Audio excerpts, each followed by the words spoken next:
हम लोगों ने बेटा जितने भी क्वेश्चन किए हम लोगों ने अभी तक, वो सारे क्वेश्चन 0 by 0 वाले के फॉर्म के थे, वो इनडिटर्मिनेट फॉर्मेट था।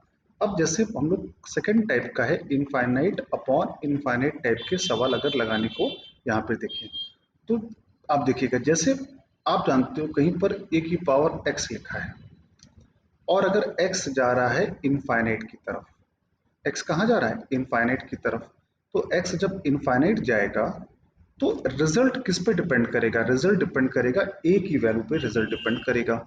मान लो अगर ए की वैल्यू 1 से छोटी है, मतलब ए की रिजल्ट क्या है, ए की वैल्यू क्या है, 1 से छोटी है, मान लो ए की वैल्यू 0 से 1 के बीच में है, तो पक्की बात है कि जैसे 0.2 की पावर इनफाइनाइट करोगे तो ये रिजल्ट जीरो की तरफ ये टेंड कर जाएगा, ये रिजल्ट जीरो आ जाएगा। ए की वैल्यू अगर 1 होगी तो आंसर क्या आ जाएगा, 1, और अगर ए की वैल्यू 1 से बड़ी होगी तो आंसर का, जब मान लो मैंने लिखा 2 का पावर इनफाइनाइट, तो आंसर इनफाइनाइट को टेंड कर जाएगा, तो आंसर इनफाइनाइट आ जाएगा। ये बात सबको समझ में आई कि नहीं आई?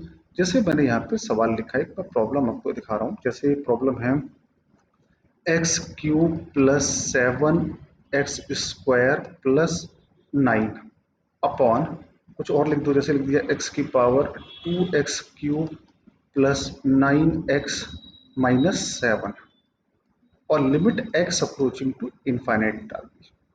जब लिमिट आपने एक्स अप्रोचिंग टू इनफाइनाइट डाली, और आपने लिमिट में के सवाल में पहला काम क्या होता है, लिमिट डाल के सवाल में चेक करना, तो ये इनफाइनाइट बाई इनफाइनाइट का फॉर्म बना। अगर ये इनफाइनाइट बाई इनफाइनाइट का फॉर्म है तो ये इनडिटर्मिनेंट केस आ गया। क्लियर है सारे बच्चों को? अब जब भी आपका इनफाइनाइट बाई इनफाइनाइट केस बने पॉलिनोमियल में, तो देखो अच्छा, ऊपर की डिग्री 3 है, नीचे की डिग्री भी 3 है, करेक्ट? ऊपर की डिग्री और नीचे की डिग्री सेम है। अब ऐसे देखो, जैसे मान लो x की पावर 5 प्लस 7x/x³ लिखा होता, और x अप्रोचिंग टू इनफाइनाइट होता, तो ऑब्वियस सी बात है, ऊपर की डिग्री ज्यादा है और नीचे की डिग्री कम है, तो ऊपर वाला टर्म डोमिनेट कर जाएगा और ये रिजल्ट को इनफाइनाइट की तरफ टेंड करा देगा। आई होप मेरी बात सबको समझ में आ रही है।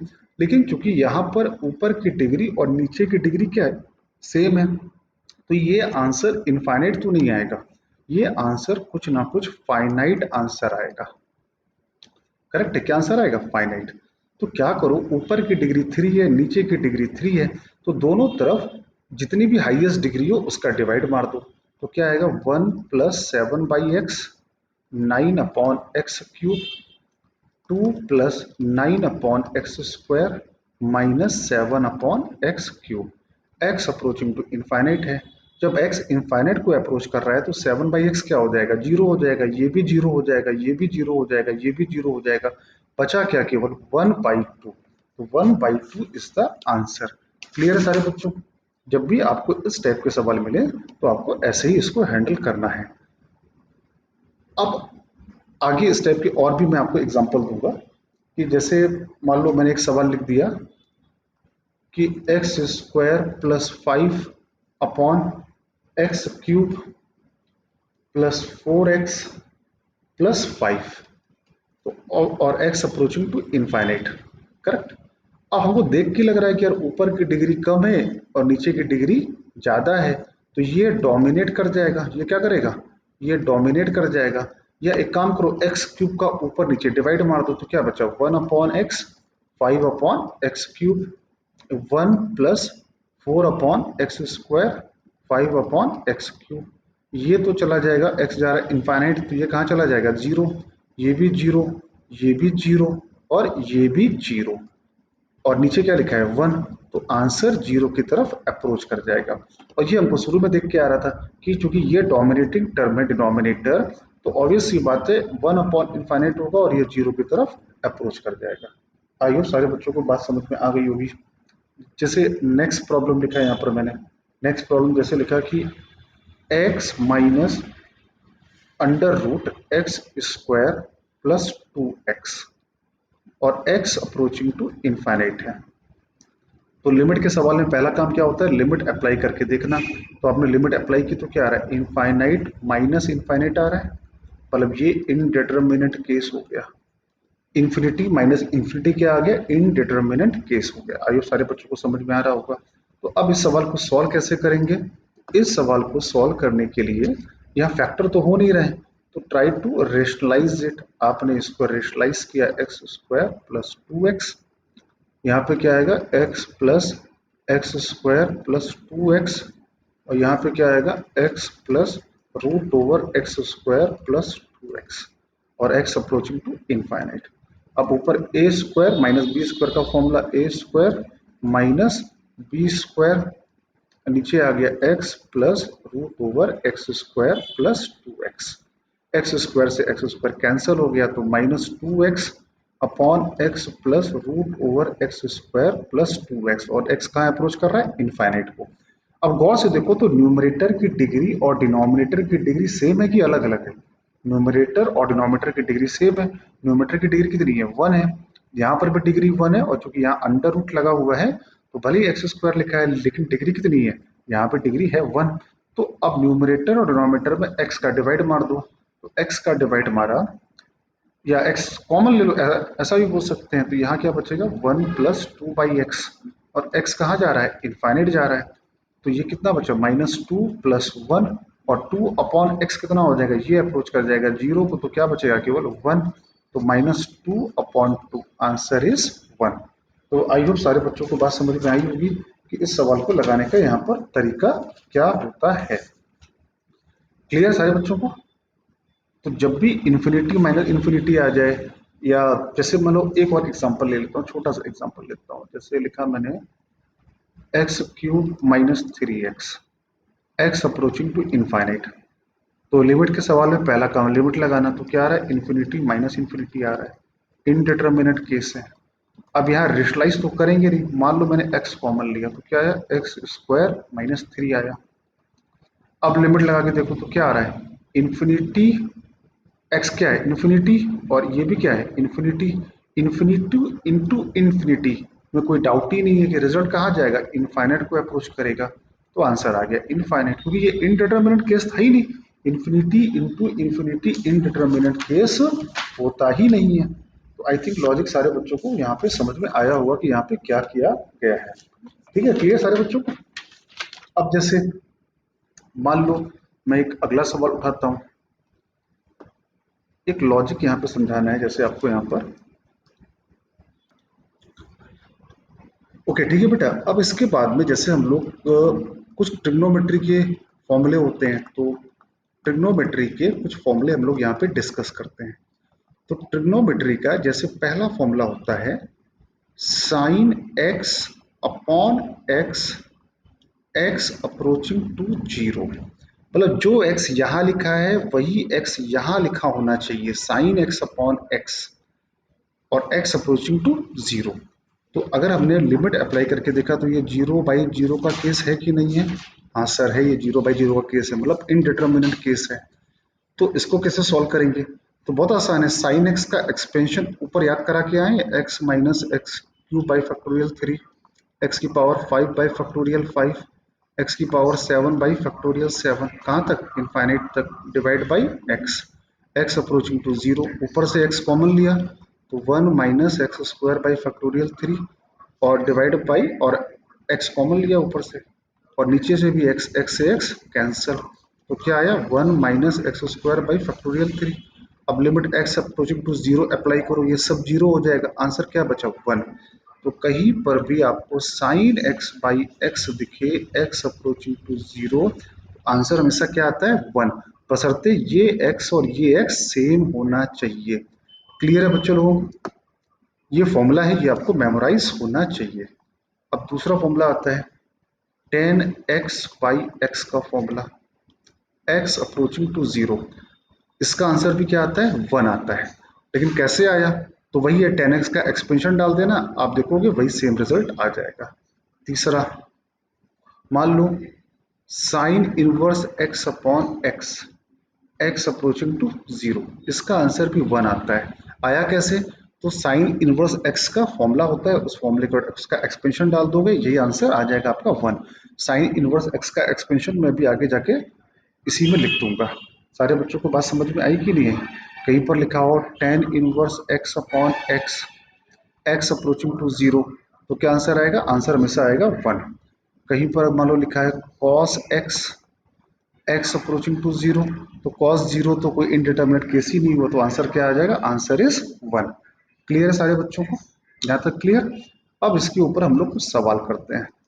तो कुछ सवाल जैसे यहाँ पे लगा रहे हैं कि मान लो ये पहला सवाल है कि लिखा मैंने 1 minus cos x upon x square, x approaching to zero. Limit के सवाल में पहला काम लिमिट अप्लाई करके देखो, तो आपने लिमिट रखा तो cos जीरो की वैल्यू 1, ये आ गया 0, 0/0 का इनडिटर्मिनेंट केस आ गया। अब इसको सॉल्व करने के दो तरीके हो सकते हैं। मेथड 1, या तो cos के साथ क्या लिखा है 1, cos के साथ कभी 1 नहीं आ सकता, आप जानते हो कि cos का हाफ एंगल फॉर्मूला। तो यहाँ पे cos का हाफ एंगल फॉर्मूला में क्या लगा दूं 1 minus two sign square x by to, तो क्या आ जाएगा 1 minus two sign square x by two upon x square. 1 से 1 कैंसिल हो गया, तो क्या आया 2 sine square x by two upon x square आ गया। ठीक, अब एक्स अप्रोचिंग टू जीरो डाला तो फिर 0/0 का केस आ रहा है, तो समझना यहाँ पे क्या लिख रहा हूँ, साइन एक्स बाई टू, मैंने x बाई टू का होल स्क्वायर का डिवाइड किया, तो इसके होल स्क्वायर का मल्टीप्लाई भी करना पड़ेगा, divide by x square. X approaching to क्या है 0 है। अब ये क्या लिखा है साइन x अपॉन एक्स, जो x नीचे लिखा है वही x ऊपर लिखा है, तो यहाँ क्या क्या साइन x बाई एक्स में मैंने इस इतने पार्ट में पार्शियल लिमिट लगा दी। क्या लगा दी? Partial limit. तो साइन x बाई एक्स कितना होता है 1 होता है, तो 1 का होल स्क्वायर। अब ये कितना बचा x square upon 4 into x square से एक्स स्क्वायर कैंसिल, कितना आ गया 1/2 इज द आंसर। क्लियर है सारे बच्चों को? समझ में आया कि कॉस के साथ कभी 1 नहीं हो सकता। इसी का मेथड 2 लगा लेता हूँ। कॉस के साथ क्या लिखा है 1, तो अभी हम लोग एक्सपेंशन पढ़ के आए हैं, एक्सपेंशन लगा दो कॉस एक्स का 1 minus x square by factorial 2, x की power 4 upon factorial 4 infinite divide by x square. 1 से 1 कैंसिल हुआ, क्या बचा x square by factorial 2 minus x की पावर 4 अपॉन फैक्टोरियल 4 कहाँ तक? इनफाइनाइट तक, divide by x square. X square से एक्स स्क्वायर कैंसिल हो जाएगा, 1 अपॉन फैक्टोरियल 2 बचेगा, आगे एक्स स्क्वायर बाई फैक्टोरियल 4 बहुत सारे टर्म आएंगे, एक्स अप्रोचिंग टू जीरो पे सब जीरो हो जाएगा, केवल क्या बचेगा 1/2 बचेगा। तो आपको ये बात समझ में है कि एक्सपेंशन आपकी बहुत हेल्प करता है अगर हम एक्सपेंशन को सही तरीके से यूज कर जाएं। अब जैसे अगली प्रॉब्लम है, ये आईटी का पूछा हुआ प्रॉब्लम भी है, 1 माइनस